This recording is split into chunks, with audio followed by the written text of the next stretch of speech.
2025-ci ili geridə qoyuruq. Bəs bu il elm və təhsil sahəsində hansı mühüm hadisələr baş verib? Gəlin ötən bir il ərzində baş verən əsas hadisə və yeniliklərə birlikdə nəzər salaq.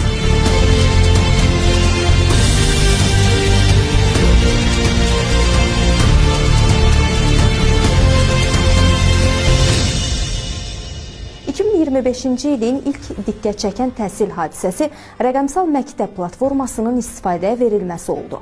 Rəqəmsal məktəb platforması ilkin mərhələdə Bakı şəhərində yerləşən ümumi təhsil müəssisələrində tətbiq olunmağa başladı. 2025-ci ilin aprel ayının 4-də Prezident İlham Əliyevin imzaladığı müvafiq sərəncamla elmi sektorda aparılan islahatların yeni dalğası başladı. Belə ki, dövlət başçısının qərarına əsasən oxşar istiqamətlər üzrə fəaliyyət göstərən institutların birləşdirilməsi, ixtisaslaşmış 8 elmi institutun yaradılması, eləcə də yeni müasir elmi müəssisələrin formalaşdırılması elmi idarəetmədə keyfiyyətcə yeni mərhələnin əsasını qoydu.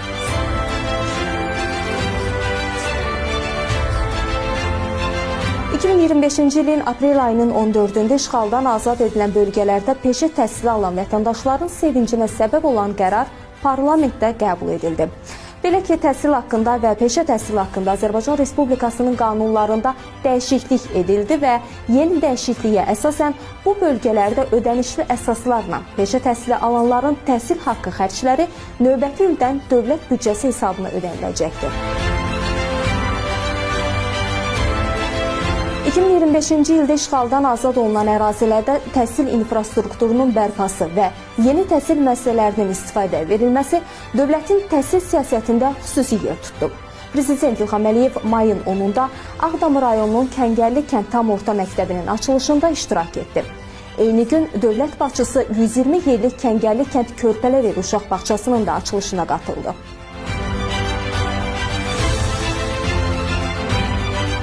2025-ci ildə ali təhsil müəssisələrimizdən də müjdəli xəbərlər gəldi. Belə ki, ölkə tarixində ilk dəfə 6 universitetimiz QS 2026 dünyanın ən yaxşı universitetləri reytinqində top 1000-ə daxil oldu. Bununla da bu siyahıya daxil olan Azərbaycan universitetlərinin sayı 9-a çatdı.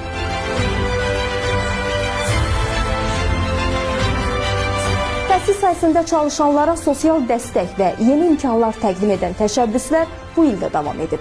İyul ayında Təhsilin İnkişafı Fondu, Kapital Bank və Mastercard birgə Təhsil Plus kartını ictimaiyyətə təqdim ediblər. Təhsil Plus kartı təhsil müəssisələrində çalışanlara sosial güzəştlər və əlavə imkanlar təqdim etməklə onların rifahını və motivasiyasını artırmaq məqsədi ilə yeni tədris ilindən istifadəyə veriləcək.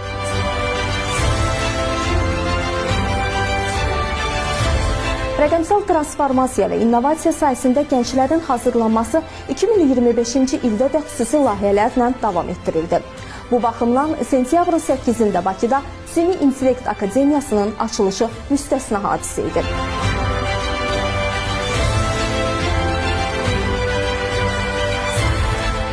ilin ən möhtəşəm xəbərlərindən biri də Qarabağ Universitetinin klinikasının binasının, eləcə də Tibb və Sağlamlıq Elmləri Fakültəsinin tədris korpusunun açılması idi. Qeyd edək ki, sentyabr ayının 14-dəki açılışda şəxsən Prezident İlham Əliyev iştirak etmişdi.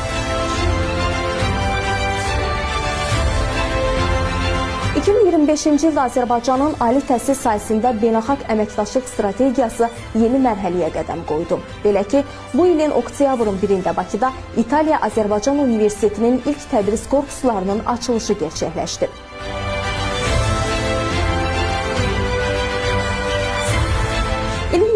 Yekunlarına doğru təhsil sahəsində diqqət çəkən yeniliklərdən biri də məktəbəqədər təhsil müəssisələrinin rəhbərlərinə yönələn peşəkarlıq qiymətləndirilməsi oldu. Oktyabrın 25-də ilk dəfə həyata keçirilən diaqnostik qiymətləndirilmə prosesi bunun bariz nümunəsi idi.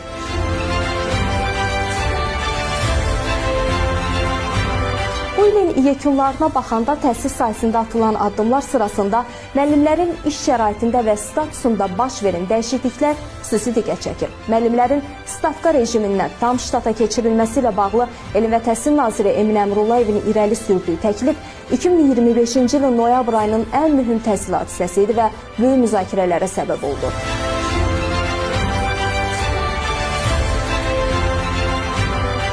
sonlarına doğru isə ümumi təhsil haqqında qanuna dəyişikliklər edildi. Buna əsasən növbəti ildə müəllimlərin işə qəbulu müsabiqəsində iştirak müəyyən hallarda ödənişli olacaq.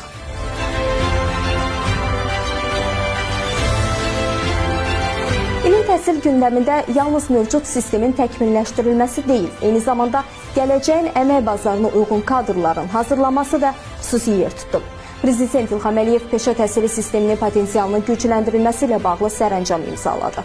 Sərəncam əsasən 2026-2030-cu illərdə ölkə üzrə 21 peşə təhsili müəssisəsi tikiləcək, 2 müəssisə isə əsaslı təmir olunacaq.